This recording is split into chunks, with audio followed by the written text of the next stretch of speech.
যারা ফাসাদ করে এদের আরেকটি কাজ হচ্ছে এরা অশ্লীলতা ছড়িয়ে দেয়। অশ্লীলতা ছড়িয়ে দেয় মুফসিদদের কাজ। দলিল আল্লাহ তাআলা কোরআনে কারীম বলেছেন, ওয়া লুত আনিস ক্বালা লিকাওমিহি, আর লুত আলাইহিস সালাতু ওয়াস সালাম তিনি তার কওমকে বলেছিলেন, তার জাতিকে বলেছেন, ইন্নাকুম লাতাতুনাল ফাহিশাতা মা সাবাকাকুম বিহা মিন আহাদি মিনাল আলামিন, এমন এক অশ্লীল কাজ করে চলেছো তোমরা, তোমাদের আগে কেউ তো সেটা করেনি, তোমাদের আগে সেটা কেউ করেনি।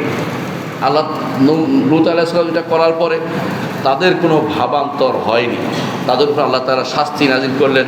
আল্লাহ তাআলা তখন বললেন যে দেখুন এই কওমের এই মুফসিদ কওমের শাস্তি আমি কীভাবে দিয়েছি।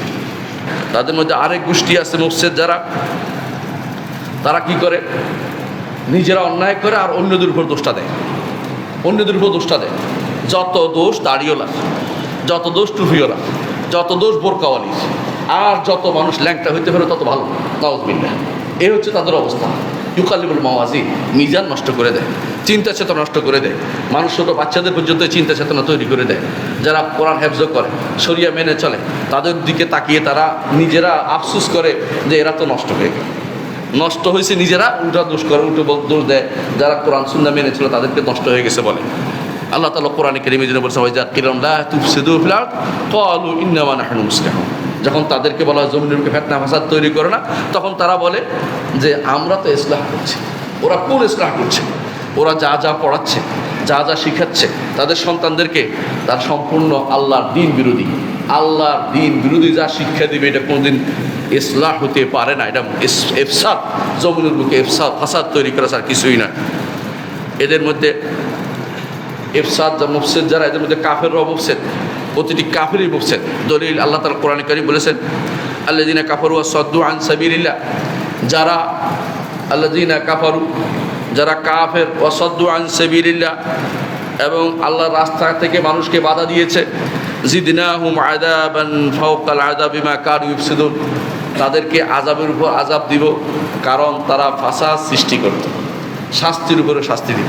যে কাফের, প্রতিটি কাফেরই মুফসিদ, নিজে যেমন ফাসাদে লিপ্ত, অন্যকে তারা ফাসাদে লিপ্ত করতে চায়। কাফের আপনাকে কাফের বানাতে চাইবে, কারণ কাফেররা হচ্ছে শয়তানের দোষর, তারা আপনাকে কাফের বানাতে চাইবে, কোনো সন্দেহ নেই। আপনি তাদেরকে কেন বন্ধু হিসাবে গ্রহণ করবেন? আপনি তাদেরকে বন্ধু হিসেবে গ্রহণ করার অর্থ হচ্ছে আপনি ফাসাদ পছন্দ করতেছেন। আল্লাহু লা ইউহিব্বুল ফাসাদ, আল্লাহ ফাসাদ পছন্দ করেন না। মুনাফিকরা তারাও মুফসিদ, ফাসাদ সৃষ্টিকারী। যেমনি আমরা সূরা বাকারার এই আয়াতগুলোতে আমরা দেখতে পেয়েছি, এখানে তারা বলে থাকে, এদের চরিত্র হচ্ছে এটা, তারা মানুষদেরকে ধোঁকা দেয়। যখন দেখা হয় বলে ঈমান এনেছি, আমরা ঈমান এনেছি। যেমন কিছুদিন আগে আপনারা দেখেছেন জায়গায় গিয়ে সবাই নামাজ পড়েছে, মসজিদে নামাজ পড়েছে, আবার যখন এখান থেকে বেরিয়ে যায় তখন তারা আল্লাহর বিরুদ্ধে দাঁড়িয়ে যায়। এরা হচ্ছে মুনাফিক, এদেরকে চিনে রাখা দরকার আমাদের। ইমানদার রাসূলুল্লাহ সাল্লাল্লাহু আলাইহি ওয়াসাল্লাম হাদিসটি আমার মনে পড়ে, তিনি বলেছেন, আল মুমিনু গিররুল কারীম ওয়াল কাফিরু খাব্বুল লাঈম, ইমানদার ধোঁকা খায় দ্রুত, কারণ সে কারীম, সহজে বিশ্বাস করে ফেলে। কিন্তু মুনাফিক কাফের সে হচ্ছে খাব্বুল, ধোঁকাবাজ, ধড়িবাজ, লাঈম, নিকৃষ্ট। এই জন্য এখন একটা তখন একটা, মিনিটে পরিবর্তন করবে কথা, এরপরে আগেরটা ভুলে যাবে। এরকম মানুষদেরকে আপনারা দেখে রাখবেন, চিনে রাখবেন আপনারা তাদেরকে। এরা দুনিয়ার বুকে ফিতনা ফাসাদ তৈরি করতে চায়।